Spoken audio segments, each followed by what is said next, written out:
বর্তমানে পশ্চিমবঙ্গের রাজ্য রাজনীতির সবথেকে আলোচিত বিষয় এবং চর্চিত বিষয় শ্রদ্ধেয় বিচারক মাননীয় অভিজিৎ গাঙ্গুলির যে অবস্থান সেই সম্পর্কে সর্বত্রই আলোচনা হচ্ছে। মিডিয়া থেকে শুরু করে সংবাদপত্র সব জায়গাতেই, এমনকি চায়ের ঠেক, খেলার মাঠ, সব জায়গাতেই আলোচনা হচ্ছে যে অভিজিৎ গাঙ্গুলি কী করতে চলেছেন, তার অবস্থান কি হতে চলেছে আগামী দিনে। তিনি কি কোনো রাজনৈতিক দলে অবস্থান করবেন, না তিনি কি ভোটের প্রতিদ্বন্দ্বিতা করবেন, লোকসভা ভোটের। সো এই নিয়েই আলোচনা। আজকের এই যে পশ্চিমবঙ্গ টিভির যে সাক্ষাৎকার, সেখানে আমার যতটুকু অবজারভেশন, আমার যতটুকু ওপিনিয়ন মনে হয়েছে আপনাদের সামনে তুলে ধরার চেষ্টা করব। অভিজিৎ গাঙ্গুলি যদি কোনো রাজনৈতিক দলে যুক্ত হন, সেক্ষেত্রে কী হতে পারে, বা লোকসভা ভোটে যদি প্রতিদ্বন্দ্বিতা করেন তাহলে সেক্ষেত্রে কী ফলাফল হতে পারে, জনগণের মধ্যে কী প্রতিক্রিয়া হতে পারে, সেই নিয়ে আমার যতটুকু একজন সাধারণ মানুষ হিসেবে, পশ্চিমবঙ্গবাসী হিসেবে। এবং আরেকটা জিনিসও বলে রাখি আপনাদেরকে, আপনারা হয়তো অনেকেই জানেন যারা আমার পরিচিত, যে 2016-17 সালে আমরা যে এসএসসি দিয়েছিলাম, তার যে পরবর্তীকালে আমাদের যে প্যানেল হয়, এবং যারা আমরা পরবর্তীকালে সুপার নিউমেরিক পোস্টে আমরা রেকমেন্ডেশন লেটার পেয়েছিলাম, এবং আমাদের যে ধর্মতলায় যে ধর্না বা যে অবস্থান চলছিল, তারও কিন্তু আমিও একজন সেই ব্যক্তি যে এই সুপার নিউমেরিক পোস্টের মধ্যে আছি। তো যাই হোক, এই জন্যেই বললাম, কারণ আমার দৃষ্টিভঙ্গি বা সামগ্রিকভাবে পশ্চিমবঙ্গের মানুষজন কী ভাবছে, আমি যতটুকু শুনতে পাচ্ছি সেই নিয়েই কথা বলবো।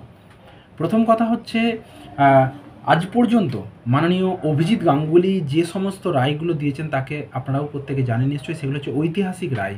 এখনও পর্যন্ত এরকম রায় খুব কম শোনা গেছে, যেখানে হয়তো মানে এত একদম গভীর থেকে যেভাবে উনি জিনিসগুলোকে তুলে নিয়ে এসে একটার পর একটা রায় দিয়ে, মানে যাদের বিপক্ষে গেছে তারাও হয়তো এটা ভাবতে পারেনি কোনোদিনও যে এইরকমভাবে বিচার ব্যবস্থা কাউকে শাস্তি দিতে পারে। তো সেই জায়গা থেকে আমাদের প্রত্যেকের কাছে কোথাও না কোথাও, বিশেষ করে আমরা যারা চাকুরি প্রার্থী থেকে শুরু করে আমাদের পরিবার, প্রত্যেকের কাছেই কিন্তু এই জায়গাটা অস্বীকার করার কিছু নেই যে মাননীয় অভিজিৎ গাঙ্গুলি তিনি কিন্তু একজন মানে সেই দূত, ভগবানের পাঠানো দূত। আবার অনেকে তাকে কেউ দেবতা লিখছেন, কেউ ভগবান বলে সম্বোধন করেছেন, আমরা সোশ্যাল মিডিয়ায় যদি বিভিন্ন কমেন্টগুলো পড়ি। সো সেই জায়গা থেকে আজকে উনি যে সিদ্ধান্ত নিতে চলেছেন, বা যে সিদ্ধান্ত অলরেডি নিয়েছেন, সেই জায়গা থেকে কিন্তু মানুষের মধ্যে অনেক রকম অভিব্যক্তি বা অনেক রকম প্রতিক্রিয়া কিন্তু আসছে। যে প্রথম কথা হচ্ছে, কী হতে পারে, কী হতে পারে যদি উনি রাজনৈতিক কোনো বিশেষ রাজনৈতিক দলে গিয়ে প্রতিদ্বন্দ্বিতা করেন।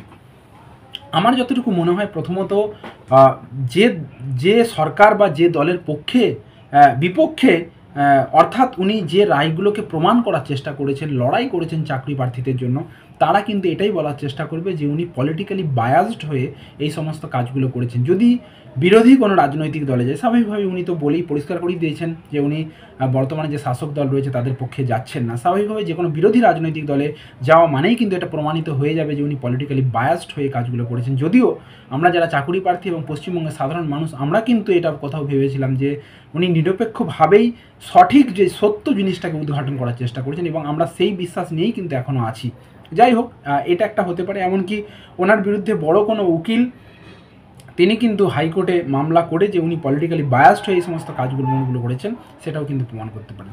অন্যদিকে একজন পশ্চিমবঙ্গবাসী হিসেবে, একজন সাধারণ চাকরি প্রার্থী হিসেবে আমার যেটা মনে হয়েছিল, অবশ্যই উনি এত বড় মাপের মানুষ, আমার এই ক্ষুদ্র কথা হয়তো ওনার কাছে পৌঁছাবে না, তা সত্ত্বেও আমার একটা যে ওপিনিয়ন যেটা মনে হয়েছিল, প্রথম কথা, আমি যখন বিভিন্ন মিডিয়া সাক্ষাৎকারে যখন যাই, সেখানে আমাকে কয়েকজন সাংবাদিক প্রশ্ন করেছিলেন, যে বিশেষ করে আমার এক সাংবাদিক বন্ধু প্রশ্ন করেছিলেন যে পরবর্তীকালে কী চিন্তাভাবনা রয়েছে, যেহেতু ঘাটালের কিছু গ্রাসরুটে কাজ করছি আমি, যে পরবর্তীকালে কি কোনো রাজনৈতিক দল বা নতুন করে, যেহেতু পশ্চিমবঙ্গে মানুষ একটা নতুন কোনো মুখ বা নতুন কোনো রাজনৈতিক দলের হয়তো কোথাও না কোথাও ভাবনা চিন্তা করছে, সেই জায়গা থেকে আপনার কী চিন্তাভাবনা আছে।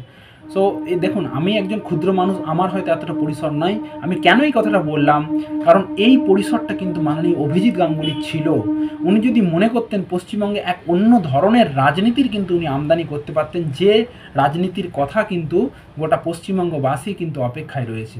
এক, দ্বিতীয় নম্বর বিষয়, বহু আমরা চাকুরি প্রার্থী যারা চাকরি না পেয়ে ধর্মতলায় দীর্ঘদিন ধরে যুবক যুবতীরা আমরা অনশন করছি, আমরা আন্দোলনে রয়েছি, আমরা ধর্নায় রয়েছি, আমরা কিন্তু ওনার পক্ষে যেতে পারতাম। স্বাভাবিকভাবেই কিন্তু ওনার এইটা একটা বিরাট বড় একটা জায়গা ছিল, যে একটা নতুন কোনো রাজনৈতিক পন্থা, রাজনৈতিক একটা দৃঢ়তা বা রাজনৈতিক সচেতনতা বা নতুন কোনো রাজনৈতিক ভাবধারার বহিঃপ্রকাশ ঘটিয়ে কিন্তু পশ্চিমবঙ্গের রাজ্য রাজনীতিতে কিন্তু অভিজিৎ গাঙ্গুলির যে একটা মুভ, সেটা কিন্তু ইতিহাসে কিন্তু লেখা হয়ে থাকতো। অন্যদিকে আমার যতটুকু মতামত আমার মনে হয়েছে যে আমার মনে হয় মাননীয় অভিজিৎ গাঙ্গুলি উনি যদি নির্দল হিসেবেও যদি কন্টেস্ট করেন, আমার মনে হয় তাও উনি জয়লাভ করে যাবেন। তাই আমার মনে হয় লোকসভা ভোট যদিও আসন্ন, আমার মনে হয় দুটো বিষয় ওনার জন্য অত্যন্ত ফলপ্রসূ হতো এবং আমরা মনে হয় চাকরি প্রার্থী থেকে শুরু করে পশ্চিমবঙ্গবাসী প্রত্যেকেই আমরা অ্যাকসেপ্ট করে নিতাম সানন্দে। সেটা হচ্ছে হয় কোনো নতুন রাজনৈতিক দল বা নতুন কোনো রাজনৈতিক মতাদর্শ তৈরি করে সেখানে বিভিন্ন যুবক যুবতীদের নিয়ে পশ্চিমবঙ্গে একটা ডিফারেন্ট কোনো পলিটিক্সের আমদানি করা, বা দ্বিতীয়ত নির্দলে প্রতিদ্বন্দ্বিতা করে দেখিয়ে দেয়া যে একজন বিচারপতি তার যে সৎ ভাবমূর্তি বা স্বচ্ছ ভাবমূর্তি তা মানুষের মধ্যে কী প্রতিক্রিয়া ফেলতে পারে, এবং তার ফলস্বরূপই আজকে আমরা হয়তো বিভিন্ন সোশ্যাল মিডিয়া থেকে হোয়াটসঅ্যাপে বিভিন্ন কমেন্টে ভরিয়ে দিচ্ছি যে মাননীয় অভিজিৎ গাঙ্গুলি যেন আমাদের ভগবানের পাঠানো দূত বা দেবতারূপে তিনি আমাদের উদ্ধার করতে এসেছেন। সো আমার মনে হয় এই দুটো পন্থা যদি অবলম্বন করেন উনি, তাহলে হয়তো দেখা যাবে মানুষের মধ্যে যে পারসেপশান, মানুষের মধ্যে যে একটা পজিটিভ রিয়াকশান তৈরি হয়েছিল ওনাকে নিয়ে, সেটা বজায় থাকবে।